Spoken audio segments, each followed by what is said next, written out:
6ix9ine has taken snitching and turned it into a weird comeback story. But surprisingly, he's not the first rapper that's been caught snitching. In 2009, Drake had been enjoying early success in the hip-hop industry. But despite all the success, there was a robbery that nearly took his life. Drake had been dining at a restaurant in his hometown of Toronto with a woman named Chantel Brown. After leaving the restaurant, the two walked toward Drake's SUV, and as they were entering the car, two men approached the car, pointing handguns at the rapper. They demanded Drake hand over his jewelry and cash. In his possession was $2,000 cash, gold and diamond necklace, and a $7,000 watch. The robbery wasn't without a witness. As the thieves took Drake's valuables, Nicholas Carino was exiting a nearby restaurant, and he yelled at the armed men. Already bearing Drake's valuables, the thieves ran off in a getaway car, and they dashed off. The car was stopped by police shortly afterwards for going the wrong way on a one-way street. Two men in the car attempted to run on foot. One was caught, along with the driver. However, the third was able to make good on his escape. Surprisingly, the two men that were arrested by police eventually had the charges of armed robbery and possession of stolen property dropped, pleading guilty to only conspiracy to commit robbery. They served less than 6 months in jail. While the men were going through the legal system, Drake cooperated with authorities, but he wasn't exactly forthcoming in his cooperation. When the news made headlines, Drake was called a snitch by another Toronto-based rapper, which may have influenced him to not cooperate as much as he could have. Drake would later state that the robbery was a setup since they knew where he'd be. Telling the Rolling Stones, "I knew it was a setup because I had on a sweater and a jacket. But when they banged on the car window..." Hustle Blood 2.0, man. Back on another video. Hey, back-to-back videos. Now you already know what it is, man. Shouts out to the Hustling Squad, Hustling Universe, Positivity Gang. You already know what it is, man. Just coming back. You know, it's cool, you know. Just showing, you know, just want to appreciate all of my new subscribers. Appreciate all the likes and all the love that y'all give me, man. I'm here, staying consistent, staying on it. Just showing y'all that have that same energy for everybody. You know what I'm saying? Who tells? Ain't no honor amongst thieves. My mom always told me, somebody lied to you, they'll steal from you. They'll steal from you. Somebody lie on you, they'll steal from you. If they steal from you, they'll kill you. You dig what I'm saying? Ain't no honor amongst that. You dig? And I don't respect it. I've been out there in the streets for a long time. Been locked up and all that. People told on me, and I had a chance to tell on other people. Never did. That's not just in my genes. That's not just in my body. Just very distasteful. But it's other rappers that told. You know what I'm saying? Even Boston George and who is it? Boston George, Spalding Gollum. You dig? A lot of these dudes done spilled the beans. Keep that. Y'all got that. Y'all got the same energy people got for 6ix9ine. I had that same energy for everybody else. For real. He ain't the only one who told. With the gun and opened the door. First thing he said was, "Yo, run that chain." They didn't rob my date, and her purse was sitting right there. So I was like, okay, yup. You set the whole thing up. Of all the rap feuds between rival rappers, none have lasted as long as Ja Rule versus 50 Cent. First starting out about 20 years ago, it seemed their mutual hate for one another was reignited once again this summer. After finishing a concert in Saudi Arabia, 50 Cent took to social media to troll Ja Rule for a video that had been posted of him and Irv Gotti fighting to get into a club. As it turns out, Ja Rule took it as a huge offense, and he attempted revenge by posting an Instagram post alluding to 50 Cent. The multiple slide post first featured a rat inside of a shower humming, while the next slide featured a document from the Jimmy Henchman murder case that showed 50 to be an informant. Ja Rule's caption was, "Curtis, is that you? Of all people, you know what it feel like to get your ass whooped by me. Scared for your life. Oh, I know this paperwork is fake too, LMAO. I challenge any blog, any news outlet, see if those officers on this paperwork exist. Find them, interview them. 50, you pee sitting down." 50 later responded to the allegations, saying, "My character. They try to attack my character. They'll say he a rat or he this and that. All you gotta do is ask him who I told on. I ain't never told on no one in my life. In the situation, look at his case. It'll tell you who told on him. My name ain't in that case. You see what I'm saying? They try to use that. I needed an order of protection. But why I feel like I'm the bully out here then? You needed protection, and your protection gone. That's the truth. Dude who trying to put a spin on anything to make it look good. Then when you get in disputes with younger artists, they don't know what to use against you. So they use what someone else used. They go back to, oh, you this. Now, falsified documents or not, it likely doesn't help 50's case that his adopted son, 6ix9ine, is now the center of a Snitchgate scandal. Having led a successful career, Rick Ross found his career in jeopardy when a photo of a man who looked like Ross in a corrections uniform surfaced on the internet in 2008. The photo surfaced on a popular public information site called The Smoking Gun. It uploads documents and mugshots on celebrities. Hey, on the 50 and Ja Rule shit, you feel me, bro, trolling and just nobody's told, you know what I'm saying? Like, no paperwork came out on Ja Rule or 50. kind of trolled on that one. You know what I'm saying? Why? You know what I'm saying? I wanted to find an update one with Boston George and Spot Gotham, which everybody already know. I'm just showing y'all that it be more telling in this culture. I don't know why, but that's like the new little thing now. People, it's just like people, they put on facades. You feel me? If that ain't you, bro, if it ain't, it's okay just to be a cool rapper, bro. It's okay. You don't have to be gang and you know what I'm saying? And I'm getting in the streets and just it's a lot of rappers that just don't represent that. You know what I'm saying? We don't hold them up on that type of stuff. You know what I'm saying? There's a lot of rappers that don't like glorify the streets and this and that. You feel me?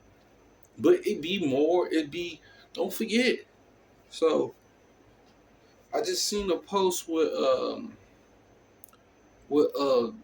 DJ what DJ Funk Flex talking about he gonna listen to 6ix9ine music again because everybody else telling and snitching.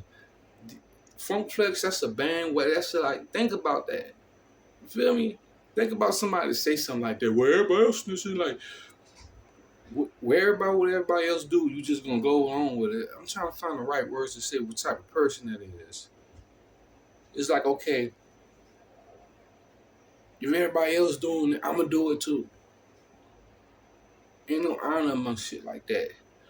You feel me? 6ix9ine, in told 6ix9ine got niggas years, bro. Years in prison. Years. For real. Out of all of them, he probably be the worst. He got multiple people sent up. Like, I'm gonna listen to his music and stuff like that. But at the end of the day, hey, people doing what they want no more. People ain't standing on moral principles no more, bro. I swear. Celebrity arrest. Ross initially denied the claims, saying it was simply a doppelganger, until he finally admitted to it. Controversy had been so great that Rick Ross decided to address it in his 2008 song, Richest Gangster, where he rapped, "Feds tore apart the squad. That's what I had to do to play the part. That wasn't me. It was the job. It gets deeper. That was just a start." In the years since, Rick Ross has come to terms with his time employed as the very thing he's against. In an MTV interview, Ross explained the song lyrics along with his time as a CO, saying, "That particular line was definitely referred to me being a CO and that being a job, and just understanding the grind and the hustle and anything else I may have done. It's just a job. It's a hustle. I wouldn't change nothing. Because to me, it's about who Rose is. It's about me. Anywhere I go, when I step in the room, I put it down. People know it's authentic right there. They know it's real. So it's nothing that I was personally threatened with. I was just ready to move on. Let's go get this money. Let's make this music. Right now, to feed my family, I'd do it again. To feed my kids, I'd go get it. My whole team's gonna get it. We gonna win. That's with everything we ever did. I've been winning." Much of the conspiracy theories that surround the mysterious murders of both Tupac and Biggie were actually instigated by Snoop Dogg's claims of the assailant being Death Row Records leader, Suge Knight. These claims came out after a 1998 police report surfaced. Snoop was attacked by men who recognized him to be a part of Death Row Records, who he had just recently separated from. Snoop, alongside some of his friends, ran off from the 5 men who attempted to assault him to deputies posted outside a backstage area. The deputies quickly searched Snoop. They found marijuana, which led to his arrest. The report read of Snoop's arrest saying, "Mr. Broaddus was extremely cooperative during the incident, and in fact, said that he had been thankful that the deputies had been there, as he felt the assault was intended as an act of intimidation. He told me that he felt he was in grave danger as a result of leaving Death Row Records and signing with his new label, No Limits." Now bear in mind, this had been just a year since the death of Biggie and 2 years since Tupac's, which for its time had dominated news reporting for months. Having had a close relationship with Tupac, Snoop knew more than most about who was responsible, and Snoop took his arrest as an opportunity to come clean about who he felt killed Tupac. The report later read, "Mr. Broaddus also said that he felt Mr. Arnab was in danger, as he was still under contract to Death Row Records. During the discussion, I said that I knew who killed Tupac Shakur. Mr. Broaddus responded by saying, it was the man sitting next to Tupac. I asked if he meant Suge Knight, and he replied affirmatively. In spite of his testimony, prosecutors never even so much as investigated Knight for the incident. As for Snoop, some people look at this as snitching, as he implicated Suge Knight in the killing of Tupac Shakur. And while it hadn't been Tekashi's first run-in with the police, his guilty plea in 2019 for conspiracy to commit murder, along with firearms charges, will forever be his most memorable. The charges date back to a year prior to his plea, when he was first arrested, along with other 9 Trey gangsters, and included his manager, Shadi Jordan. It seemed that Tekashi had, at least in part, been aware of the possibility of an investigation, considering just a few months prior to his arrest, he said in an interview, "There's only one thing I fear in life, or 2 things. I fear God, and I fear the FBI." Upon his incarceration, Tekashi's housing in the Metropolitan Detention Center in Brooklyn caused immediate issues. For one, Tekashi had enemies by virtue of his gang affiliation. You already know about him, man. Just want to show y'all, some give y'all some edification, give y'all some understanding. You know, can't pick and choose all the time. A lot of dudes that did it. A lot of people just told and made statements, and they doing it to this day. Boston George, like I said, Spot 'em got 'em. A lot of dudes that, you know what I'm saying? Dirk just sit back, Spot 'em got him. Pay, I'll probably do that for y'all tomorrow. He sent back 100 grand. You feel me? Just not to even be associated with dudes. You feel me? Hey, to doing the dark will come out to the light. We know about this jabroni though. You know what I'm saying? It ain't cool, kids. What they said when you young, don't be a tattletale. You dig what I'm saying? Because the same thing, snitching is bad because the same thing you do the same thing I do, but you gonna tell on me because I did it. But you not saying nothing about yourself. You ain't implicating yourself like, you know what I'm saying? Tell on yourself. You feel me? That's why you can't respect it. Because if the same thing you doing, me and you doing the same thing. But to save your ass, you gonna tell on me. When you supposed to, if that's not you, you ain't supposed to be doing it at all. Ain't no honor out here. You already know.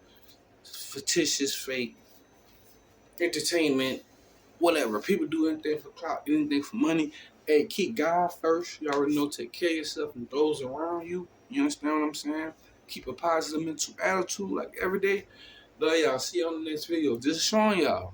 It ain't this, it's not. Keep that same energy for everybody. You know what I'm saying? I don't, this nigga, you know what I'm saying? I'm just saying. He ain't the only one. Love y'all. See y'all in the next video, man.